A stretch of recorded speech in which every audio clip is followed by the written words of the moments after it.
Bienvenue sur ma chaîne YouTube. Aujourd'hui, nous allons voir comment acheter sur la plateforme Alibaba et tout cela peu importe où vous trouvez, soit en Afrique, soit en Europe. Nous allons voir cela dans cette vidéo. Mais avant de commencer, abonne-toi, lâche-moi juste un pouce bleu et là on peut continuer. Let's go. Avant de commencer, je tiens à préciser que cette vidéo est la première d'une série de vidéos sur comment acheter sur Alibaba. Donc vous allez trouver sur cette playlist, si vous allez trouver comment trouver un fournisseur, comment trouver un crasité, bref, tout ce que vous devez savoir sur l'achat en ligne et sur l'achat sur l'application Alibaba. Alors si c'est que vous êtes vraiment intéressé, n'oubliez pas de fêter sur la playlist. Vous trouverez des vidéos qui vont vous aider à acheter sur Alibaba de A à Z. Maintenant que c'est dit, on va rapidement faire la différence entre l'application AliExpress et l'application Alibaba, puisque ce sont deux applications qui se ressemblent, ce sont deux plateformes qui se ressemblent autant pour moi, qui se ressemblent crée pour crée. Ok, l'application Alibaba est B2B. Ok, donc c'est une application qui est faite pour les acheteurs, ok, et pour les revendeurs. Ok, donc vous allez acheter chez le fournisseur immédiatement et vous allez revendre.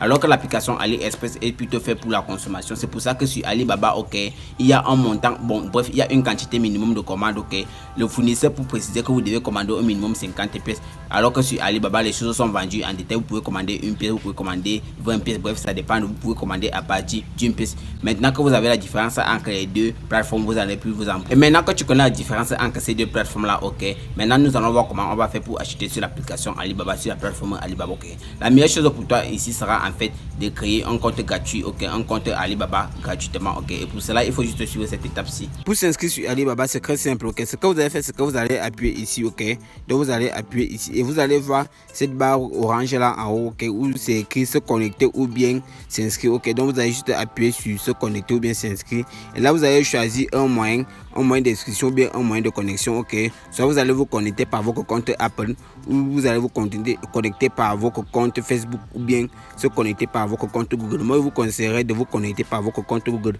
parce que c'est plus facile. Ok, vous allez toujours utiliser votre adresse Google. Ok, donc votre compte Gmail et tout ça pour vous connecter. Donc c'est très simple. Maintenant que tu as un compte Alibaba gratuitement, ok, la première chose pour toi sera en fait de rechercher un produit. Ok, il y a un tas de produits sur Alibaba. Tu peux trouver tout genre de produits, les ouvres, les mini crépiers, bref, tout ce que tu cherches, tu peux le trouver sur Alibaba. Il y a des micro cravates, bref. Peu importe ce que tu as cherché sur Alibaba, tu auras un fournisseur qui pourra te fournir ce produit.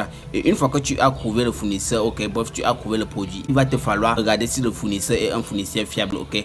Puisqu'il y a beaucoup d'arnaques sur Alibaba, oui, je tiens à le préciser, il y a énormément d'arnaques sur Alibaba. Et sur une prochaine vidéo, je vais te montrer comment tu vas faire pour distinguer un fournisseur fiable et un fournisseur, bref, et un arnaqueur. Ok, je vais te montrer les astuces que tu pourras utiliser pour reconnaître facilement un fournisseur fiable. Une fois que tu as réussi à identifier et à trouver le produit que tu veux acheter, ok, la seconde chose pour toi sera en fait de commencer à causer avec le fournisseur. Ok, tu vas lui demander tous les détails qui concernent le produit, bref, tu vas lui demander tout ce qui concerne le produit. Soit tu peux personnaliser ton produit. Ok, il est possible de personnaliser un produit sur Alibaba. Quel est son délai de livraison? Ok, puisqu'il va devoir t'expédier le colis. Si c'est que tu veux expédier le colis par lui ou bien tu vas utiliser un crasité, tu vas lui demander une vidéo en direct sur le produit. Il faut prendre le temps de bien discuter avec le fournisseur. Ok, c'est très primordial. Ok, prends le temps de bien discuter avec le fournisseur. Il faut lui demander toutes les informations qui concernent le produit pour que tu ne te fasses pas arnaquer. Ok, puisque les fournisseurs ont tendance à te montrer un produit, bref, à t'envoyer un échantillon un peu correct. Ok, et quand tu vas vouloir acheter un peu une quantité un peu plus grande, ok, il va t'envoyer juste du n'importe quoi. Ok, donc prends la peine de regarder vraiment ce que le fournisseur a à te proposer. Prends la peine de demander, de poser toutes les questions que tu veux connaître sur le produit. Ne sois pas pressé de passer ta commande. Quand tu as réussi à récolter toutes les informations que tu veux sur ton produit, la troisième chose sera en fait de chercher un transitaire. Et pour cela, je vais aussi te faire une vidéo complète sur comment trouver un transitaire facilement. Le transitaire est celui qui va transporter ta marchandise de la Chine vers ton pays, peu importe où tu te trouves. Ok, si je me trouve au Cameroun, comme par exemple c'est mon cas, ok, je peux utiliser un transitaire qui va transporter la marchandise de la Chine, ok, vers mon pays. Et le transitaire ne va pas se limiter juste à transporter ma marchandise de la Chine vers mon pays. Ok, le transitaire va également gérer la douane pour moi. Ok, bref, il va gérer tout ce qui est paperasse, tout ce qui est détail. Ok, la seule chose que j'aurai à faire, c'est de passer dans son local, récupérer ma marchandise et payer pour les frais de transport. Ok, les transitaires ont tendance à facturer par kilo. Oui, ils facturent par kilo, ok, ou bien ils facturent par mètre cube quand c'est une quantité un peu plus vaste. Soit ils vont transporter par bateau, ce qui va te prendre énormément de temps, soit ils vont transporter par avion, ce qui va te prendre moins de temps mais un peu plus d'argent. Donc tu auras tout compris. Maintenant que tu as trouvé un transitaire, ok, et tu as réussi à discuter de ton produit avec le fournisseur, la prochaine chose pour toi sera en fait de prendre les informations du transitaire, ok, et envoyer ça au fournisseur pour qu'il puisse expédier ton colis vers le transitaire. Ok, en Chine il y a plusieurs adresses. Ok, il y a les adresses maritimes, il y a les adresses aériennes, ok. Donc c'est que tu veux transporter ton colis par adresse maritime, tu vas juste demander au fournisseur, bref au transitaire de t'envoyer son adresse maritime et tu vas envoyer ton colis et tu vas demander au fournisseur d'envoyer ton colis, ok, d'envoyer ton colis chez le transitaire. Et n'oublie pas de demander le nombre de kilogrammes ton colis pèse, ok, donc le nombre de kilogrammes et des informations qu'on est censé mettre sur ton colis pour que le transitaire puisse facilement identifier ton colis et savoir que ce colis-ci appartient à telle personne.